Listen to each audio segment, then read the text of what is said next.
President-elect Donald Trump's cabinet nominees are studying ahead of the congressional hearings, which begin this week. Fox News has learned more about exactly what they're doing to prepare. We're told the nominees have already held more than 300 meetings with members of the U.S. Senate and that they have participated in more than 30 practice sessions and spent more than 70 hours in mock hearings. With me now is Kansas Senator Jerry Moran. He serves on the committee that will hold hearings this week with the Commerce and Transportation nominees. So right on time to talk about this process, and always good to see you. Thanks for joining us.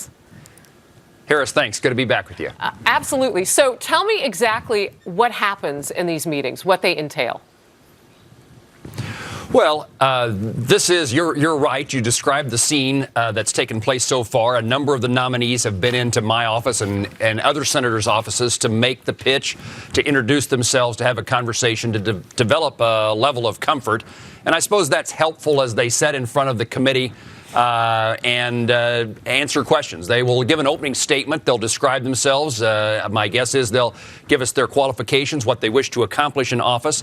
And then every member of the Senate committee will be able to ask them a question, Republicans and Democrats alike. And I would expect, in the case of the Commerce Committee this week, with potentially the Secretary of Transportation and the potential Secretary of Commerce, those would be very respectful kinds of hearings in which members of both parties are cordial to those nominees.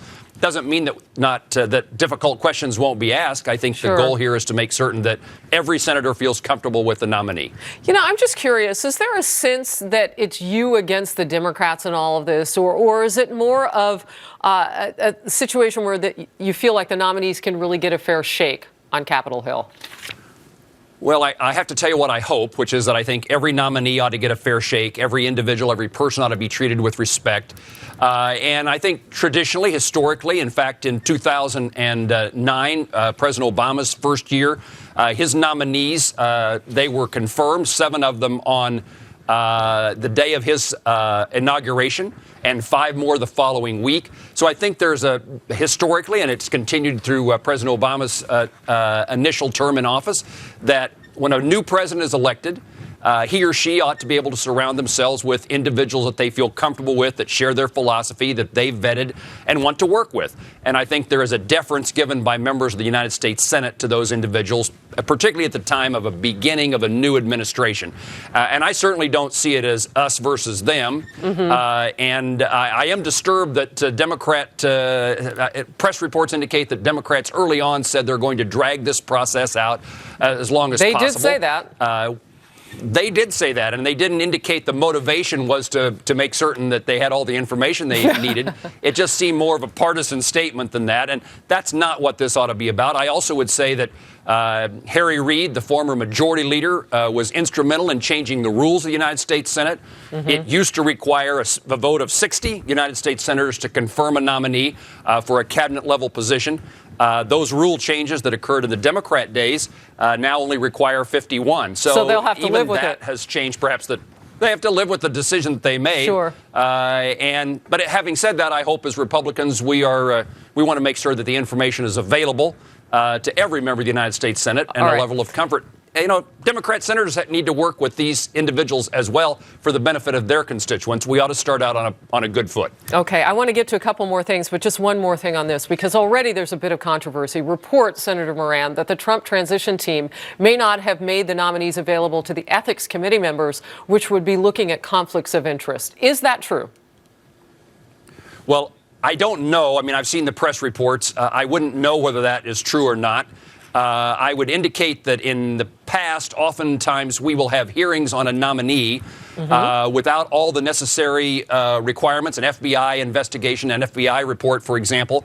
But by the time they are confirmed by the full Senate, that information is usually available. So I think the hearings take place and additional information will be provided over time. Yeah, and I was just going to ask, because I know from experience with those hearings that oftentimes you'll get that information about conflicts of interest, whether they exist or not, at the hearings. Let's talk about Guantanamo Bay. Because you've got a president now, and President Obama, who has promised since day one of his first term that he was going to close that island prison in Cuba. And now he's setting forth to let go of some of the suspects. The risk of them in a rush to get it shut down, what is that risk? The risk is huge, and I'm a significant critic of President Obama, his administration, in their efforts to release additional detainees from Guantanamo Bay. I visited Guantanamo Bay 6 months ago, so I've seen the circumstances. I know what kind of people are being held there. And we also know that the Director of National Intelligence, in a report last year, indicated that 30% of those that had been released during this administration's efforts to downsize and ultimately close Guantanamo Bay, 30% of those detainees returned to the battlefield of terror against the United States. So this is a dangerous proposition, and one that ought not be taken lightly, and one that President Obama ought not pursue. Can you stop the president? It will be very, very difficult to do so. What I would use this moment as an opportunity to caution the Secretary of Defense, Ash Carter, who must sign a documentation that it's safe, that it's appropriate for these individuals to be released, that needs to be a sincere, honest assessment and not something that's driven by the politics of the final days of the Obama administration. That's really interesting. And I want to let our audience know that the reason I ask you that question is because your home state was one of those who said, not in my backyard, when the government was looking at putting one of those, detainees, and not just one, but several in your area. So real quick, your last thought. Well, first in that regard, I would say that it's been a bipartisan effort to make certain that the detainees are not brought to the United States. President Obama has been informed both by letter, in writing, in conversations, but more importantly through legislation. No money can be spent to do so. Can be used to plan to provide a facility. We are very concerned in Kansas and other states that this is not the place. Fort Leavenworth, Kansas, which is a military installation in which we train military in an education sense. This is not the place for detainees to be. It would diminish our opportunities to also bring foreign military officers to Fort Leavenworth for their education. Senator Moran of Kansas in the Fox Report interview, sir. Always good to have you. Thank you. Come back anytime.